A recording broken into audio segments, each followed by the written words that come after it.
Hello, English enthusiasts. Welcome back. I'm your host, Daniel Goodson. I am an English learner and I want you to be part of my language journey. In my Fluent podcast, I share all my learning experience with you. The aim here is to become more fluent. Here comes a quick introduction to this themed episode of my Fluent podcast. My theme here is still learning through TV series and movies, as it was already on my previous two episodes. And now I want to raise the following question. Should you use TV series or movies to learn your target language? While in fact both learning with TV series and movies can be very powerful in its own way.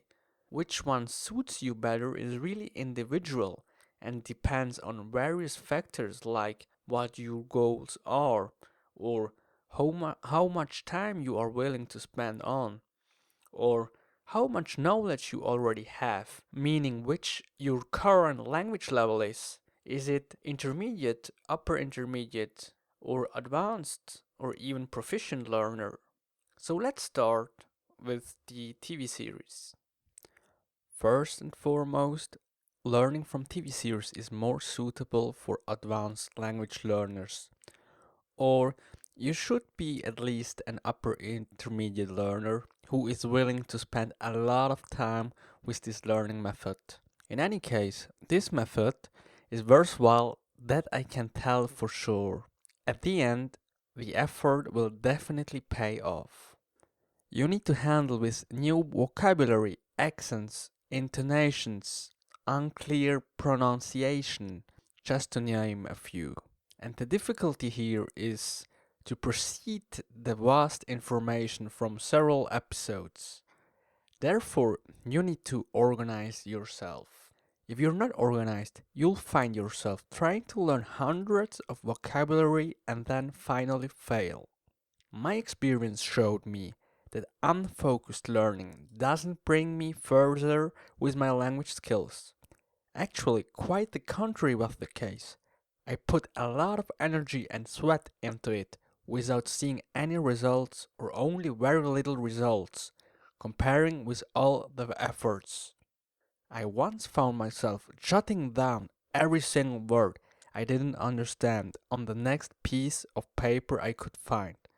A few weeks later, then, I won't even remember from where I got the words and why I wanted them to memorize. I couldn't handle the amount of words and finally stopped learning. And you have to understand here that when it comes to learning a language, it's always better to learn with context. Context and making connections are key. If you are a beginner or intermediate learner, you could use TV series as well, but in this case, I would highly recommend you to separate the language material into several short parts. That allows you to work only on a few scenes at a time, in a very focused way. Otherwise, you'll be definitely overwhelmed by all the new vocabulary, which you might not understand. As a result, it will be almost impossible to learn something from the TV series. And I want to underscore that with an example from my life. If I read a book in which I don't understand, let's say 30 words in a single page, my motivation goes down and I finally stop reading.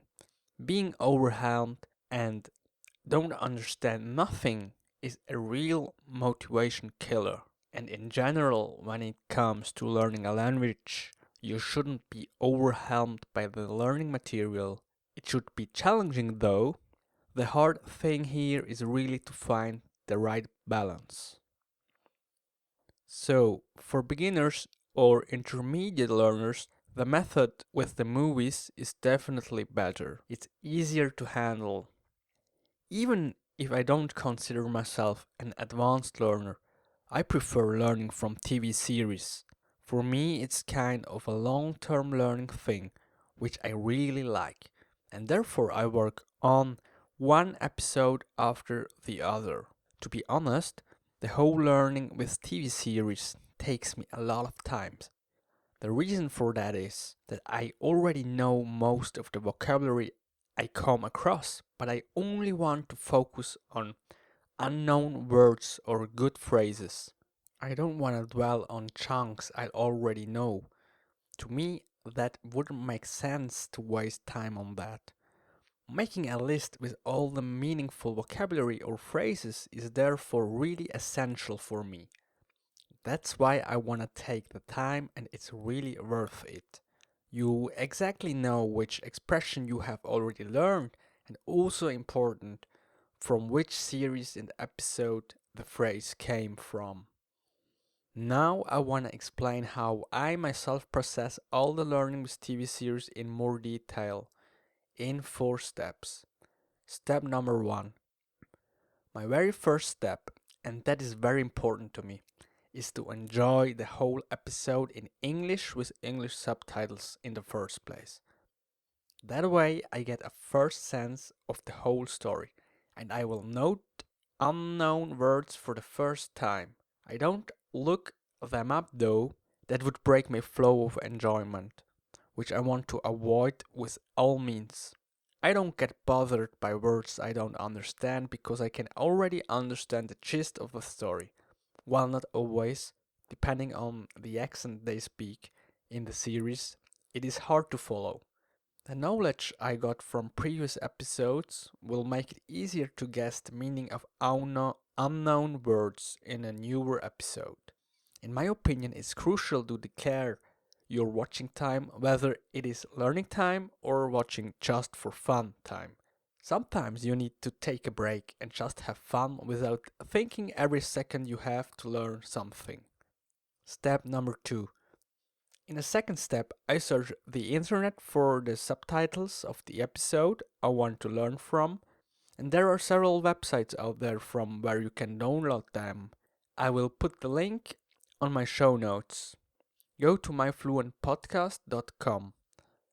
Then I open the subtitles in a simple text editor. Then I copy paste the subtitles to a Word document. I delete gaps and make some modifications in order to make it more legible for the work that follows in step 3. Step number 3.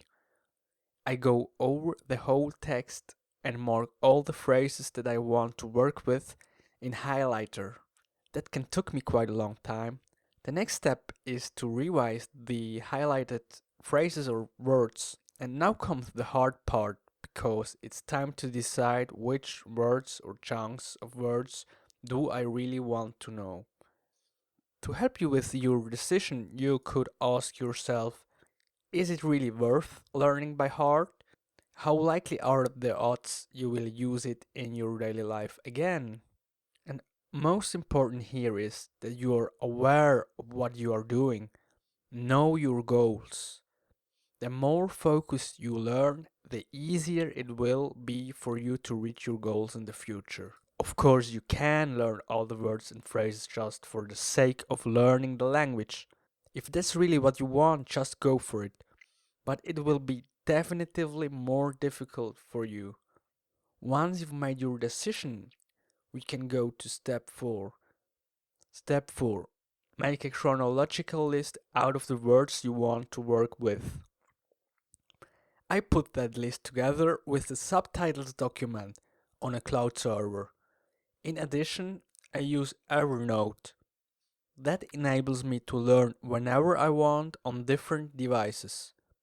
You can work with taglines and you can easily organize your stuff. Good file names are key and will allow you to easily work on that stuff in the future. Even if I forget about that list after some time, I remember again when I come across these files again in my cloud server.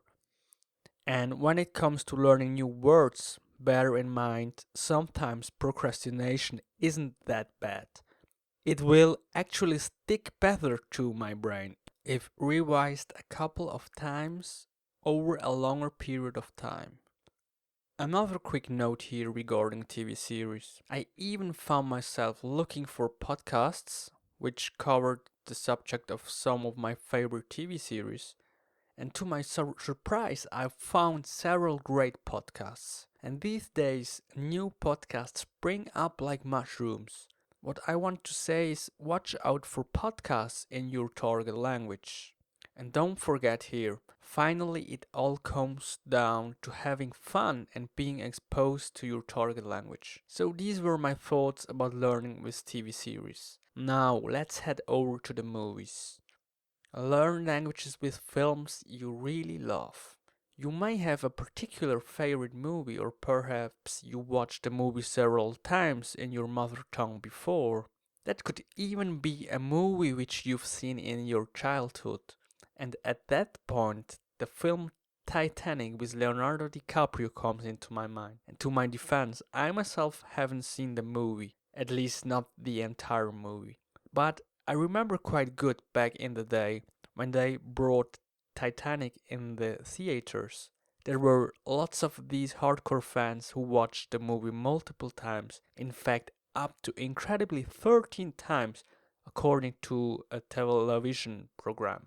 At any rate, I'm quite sure even years later, these people can probably still remember a lot of the spoken lines of the film by heart. And as a result, bearing this in mind, this could help you tremendously to learn another language, and the scenes and settings will be familiar to you, and you will exactly know what comes next. And that's exactly what will give you the support while learning another language. I already mentioned that in one of my previous episodes. You really should go where your passion leads you. And just buy the movie if you don't have it yet, and watch the movie. But this time switch the audio language to your target language. As you know the movie quite well, you will guess words from your previous knowledge. The more you know the entire movie by heart, the more powerful it will become as a learning resource to work on in the future. So, that's it for today. Again, I underestimated all the episode creating thing here, but I hope you could enjoy it though. Thank you for tuning in. I'm your host, Daniel Goodson. This was my Fluent podcast, and head over to my website, myfluentpodcast.com. Have a good one.